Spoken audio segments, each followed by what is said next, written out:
Pemerintah memberikan izin PSN Food Estate Merauke seluas 2 juta hektar dan 280 ribu hektar kebun sawit di wilayah adat suku Awyu di Kabupaten Bovendigul.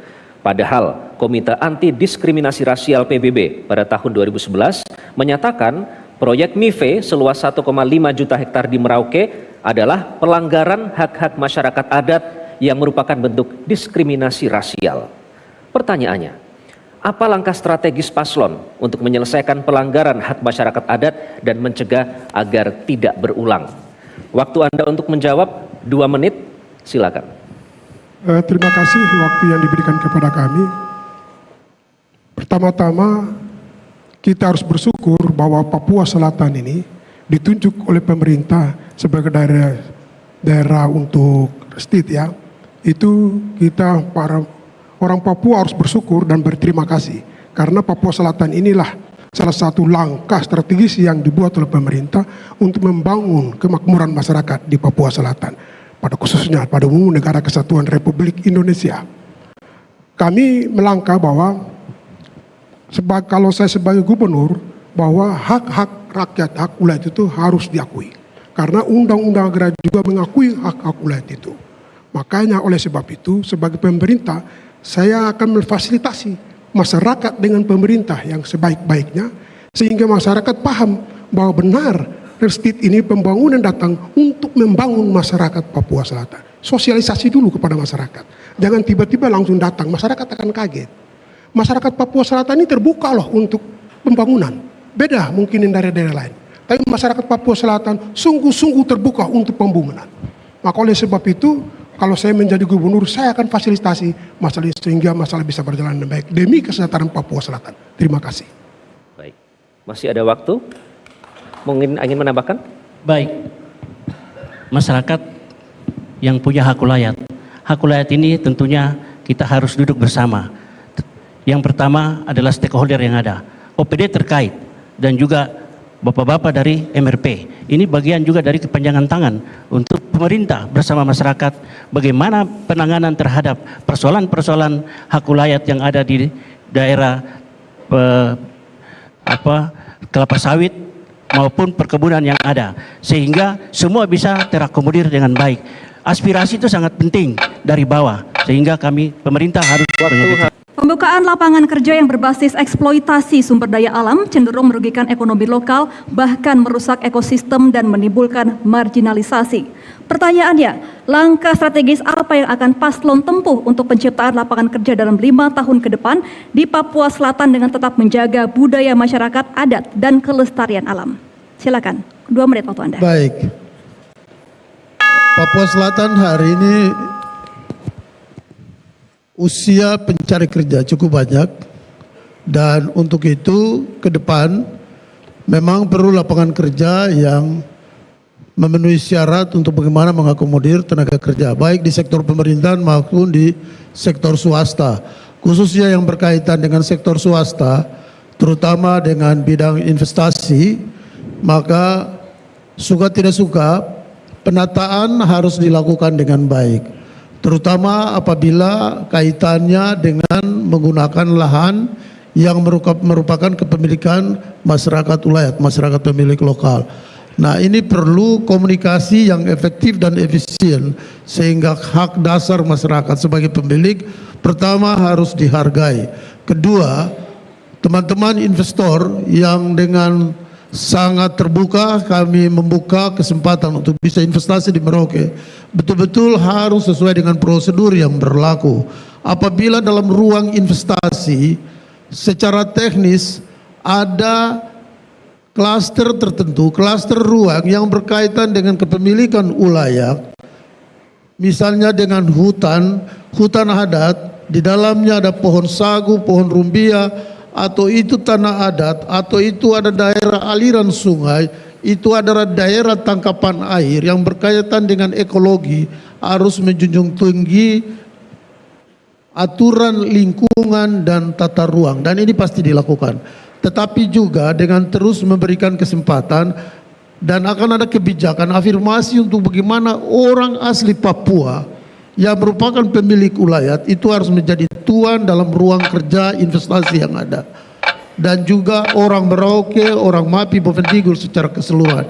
Ini yang akan kita lakukan. Terima kasih. Untuk memastikan program pembangunan tepat sasaran pada masyarakat, diperlukan data kependudukan yang valid. Data OAP dan non-OAP yang akurat menjadi prasyarat menentukan strategi pembangunan dan pelaksanaan otonomi khusus di Papua Selatan. Pertanyaannya, bagaimana paslon memastikan sistem data kependudukan tersedia secara akurat dan valid dalam 5 tahun? Waktu Anda 2 menit, dipersilakan. Baik, terima kasih atas pertanyaannya. Data kependudukan atau penataan kependudukan merupakan data penduduk di suatu wilayah atau dokumen administrasi kependudukan di suatu wilayah yang dilakukan melalui 2 cara, yaitu melalui sensus penduduk dan melalui pencatatan sipil. Sedangkan sistem administrasi kependudukan merupakan data penduduk yang meliputi ukuran penduduk, distribusi penduduk, dan juga persebaran penduduk di suatu wilayah berdasarkan perpindahan penduduk, berdasarkan angka kelahiran, berdasarkan angka kematian maupun migrasi penduduk yang setiap waktu berubah-ubah. Oleh karena itu, pendataan kependudukan di suatu wilayah sangat penting untuk menentukan arah kebijakan. Jadi apabila datanya benar, dianalisis dengan metode yang benar, akan menghasilkan informasi-informasi yang kredibel dan terpercaya. Dan informasi-informasi yang benar dan terpercaya itulah yang akan dipakai oleh para pemimpin untuk mengambil kebijakan. Jadi apabila datanya benar, informasinya benar, kebijakannya juga akan benar. Oleh karena itu, pendataan kependudukan orang asli Papua sangat penting di era otonomi khusus untuk mengambil kebijakan-kebijakan yang berkaitan dengan kekhususan orang asli Papua di era otonomi khusus di semua provinsi di tanah Papua, secara khusus di wilayah Provinsi Papua Selatan. Terima kasih. Baik, masih ada waktu, silakan jika ingin menambahkan Bapak. Orang asli Papua perlu didata, dan data OAP penting. Mengapa? Karena kelihatannya tercampur aduk sekarang antara data OAP dan non-OAP. Sekian dan terima kasih. Korupsi hasil pengusahaan sumber daya alam dan agraria di lingkungan pemerintahan daerah adalah ancaman serius yang menghambat kemajuan dan kesejahteraan rakyat Papua Selatan. Oleh karena itu, upaya untuk mencegah dan memberantas korupsi harus menjadi prioritas utama. Pertanyaannya, apa kebijakan dan langkah strategis paslon untuk mencegah dan memberantas korupsi hasil pengusahaan sumber daya alam dan agraria di lingkungan pemerintah daerah? Waktu Anda 2 menit untuk menjawab. Baik, terima kasih.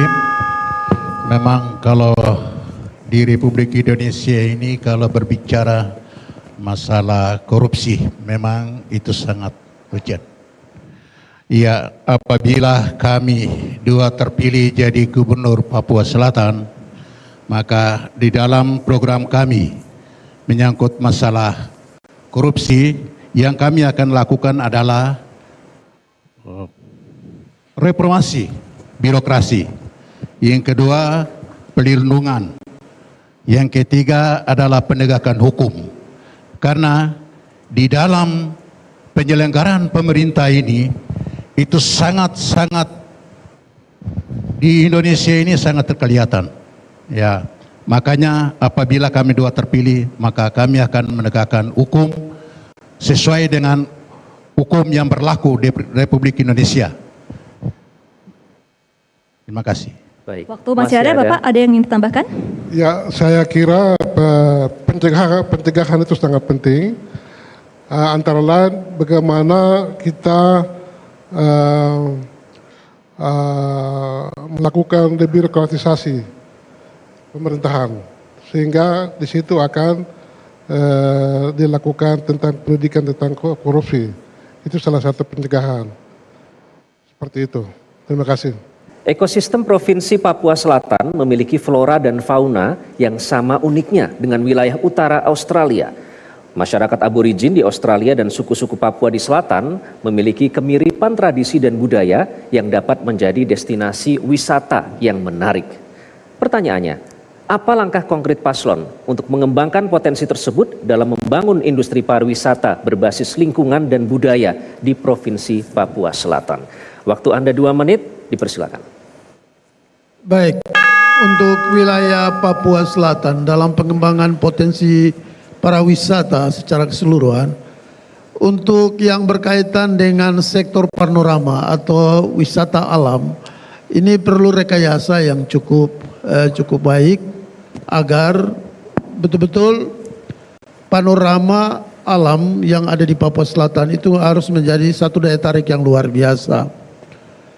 Yang kedua, aspek yang perlu dikembangkan untuk ke depan khusus untuk Papua Selatan adalah potensi pariwisata di bidang culture, di bidang budaya.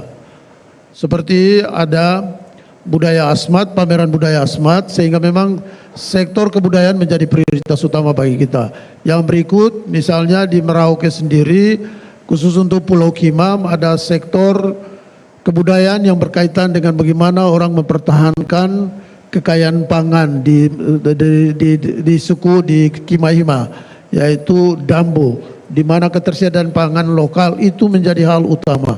Nah, ini antara lain yang akan menjadi fokus bagi kami berdua, pasangan calon gubernur dan wakil gubernur nomor 3. Selain itu, khusus destinasi di wilayah perbatasan, ini juga akan menjadi salah satu spesial afirmasi action kita atau spesial program kita untuk menjadi daya tarik. Tetapi ada satu tantangan bahwa high cost transportasi dari luar Papua, khusus Merauke keluar, itu masih cukup mahal. Dan ini juga menjadi konsen kita. Dengan pengalaman saya menjabat bupati 2 periode, pernah lakukan komunikasi dengan beberapa airline, dengan beberapa armada penerbangan. Insya Allah puji Tuhan akan saya lakukan itu agar high cost transportasi bisa menjadi lebih murah untuk bagaimana pengembangan pariwisata kita lakukan. Sektor pangan menjadi hal penting dalam membangun kekuatan ekonomi lokal atau daerah. Namun kebijakan industri pangan yang top down seringkali menghadapi problem dan terancam mengalami kegagalan baik dari sisi ekonomi dan sosial, lingkungan maupun dampak lainnya. Pertanyaannya, apa strategi yang Paslon akan lakukan dalam kebijakan industri pangan berorientasi ketahanan dan kedaulatan pangan lokal yang tetap memberi penghargaan pada masyarakat adat dan pelestarian lingkungan? Silakan, waktu Anda 2 menit. Baik, terima kasih. Bapak Ibu hadirin sekalian, industri adalah suatu kegiatan perekonomian yang mengelola dan mengolah bahan baku komoditas bahan mentah menjadi bahan setengah jadi atau bahan jadi yang memiliki nilai tambah. Sedangkan pabrik adalah tempat pelaksanaan suatu kegiatan industri. Nah, penataan industri itu harus meliputi mulai dari pengaturannya, kemudian pembinaannya, pengawasannya, sampai pelaksanaannya dan evaluasinya. Nah, pengaturannya itu harus sesuai dengan ketentuan peraturan perundang-undangan yang berlaku. Maka di wilayah provinsi harus dikeluarkan sebuah peraturan daerah yang dikeluarkan oleh pemerintah provinsi bersama DPR provinsi. Tujuan dari kegiatan industri ini adalah pertama untuk meningkatkan pendapatan asli daerah untuk pengembangan daerah, yang kedua untuk menyediakan lapangan pekerjaan bagi penduduk di wilayah industri tersebut beroperasi, yang ketiga adalah mengurangi kemiskinan, mengurangi pengangguran, dan juga untuk meningkatkan kesejahteraan masyarakat. Oleh karena itu, apabila pasangan calon nomor urut 4 Apollo Savanwan Paskolesi Madawa mendapat amanah dan kepercayaan rakyat, maka kita akan mengembangkan perindustrian dan pabrik-pabrik sesuai dengan potensi kekayaan sumber daya alam yang ada di wilayah Provinsi Papua Selatan. Demikian, terima kasih.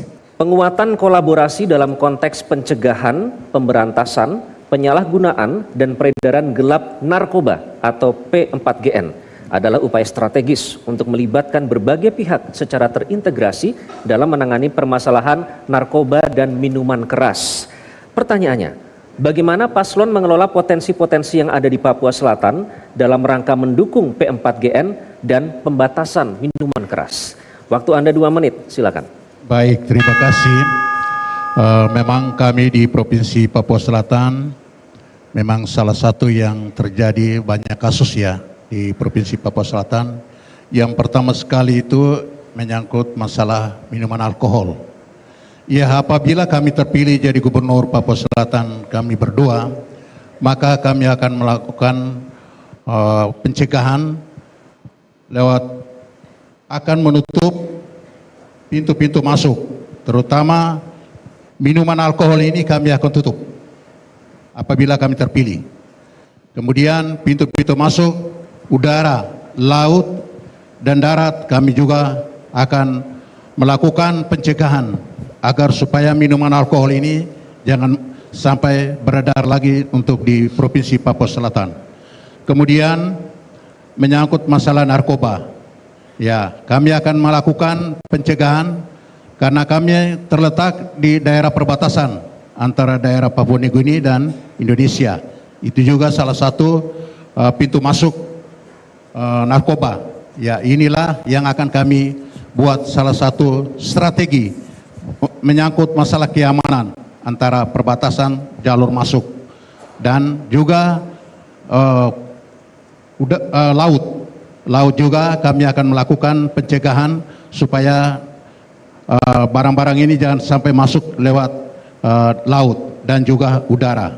Untuk pintu masuk ini, 3 ini yang kami akan lakukan apabila kami terpilih jadi Gubernur Papua Selatan. Baik, sudah cukup? Saya tambahkan penambahan pencegahan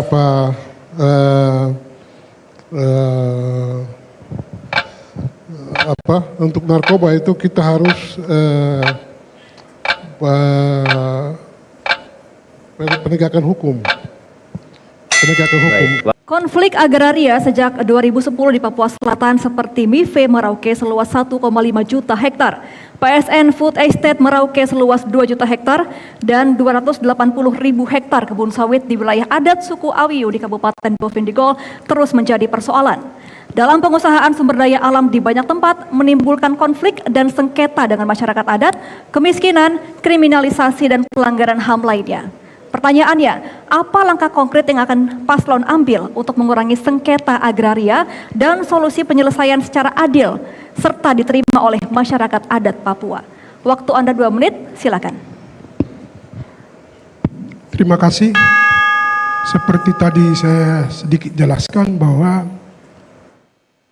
pembangunan terkait dengan perkebunan di Papua Selatan sudah cukup sangat besar. Oleh sebab itu, saya yakin dan percaya masyarakat Papua Selatan terima bagaimana kita melakukan pendekatan dengan masyarakat. Itu yang penting. Bahwa yang jelas hak-hak masyarakat tidak boleh disepelekan, tidak boleh. Tetapi bagaimana masyarakat dengan pemerintah duduk bersama berbicara terkait dengan proyek-proyek pembangunan yang akan dilaksanakan di Provinsi Papua Selatan. Nanti kalau saya dengan Pak Baidin sudah terpilih menjadi Gubernur Papua Selatan, maka kita Provinsi Gubernur akan memfasilitasi bahwa memberikan pengertian, memberikan edukasi kepada masyarakat bahwa proyek-proyek pembangunan ini betul sungguh-sungguh penting untuk membangun masyarakat Papua Selatan lebih maju, lebih baik untuk bersaing dengan daerah-daerah lain. Satu yang paling penting untuk masyarakat Papua Selatan adalah hak mereka. Jangan sampai dikebirikan. Itu yang penting. Kebanyakan dikebirikan, tidak sampai kepada mereka. Ini yang menjadi ribut masyarakat. Menjadi ribut. Dibayar sekian, tapi tidak sampai sekian. Potong di tengah jalan. Ini menjadi ribut. Maka oleh sebab itu, orang Papua Selatan sungguh-sungguh menerima pembangunan. Tinggal bagaimana kita mendekati masyarakat itu. Oleh sebab itu kami akan kontrol, mengawasi sungguh-sungguh apabila proyek ini berjalan, pemerintah tetap fasilitasi sampai masyarakat menerima hak-hak yang sebenar sesungguhnya. Terima kasih.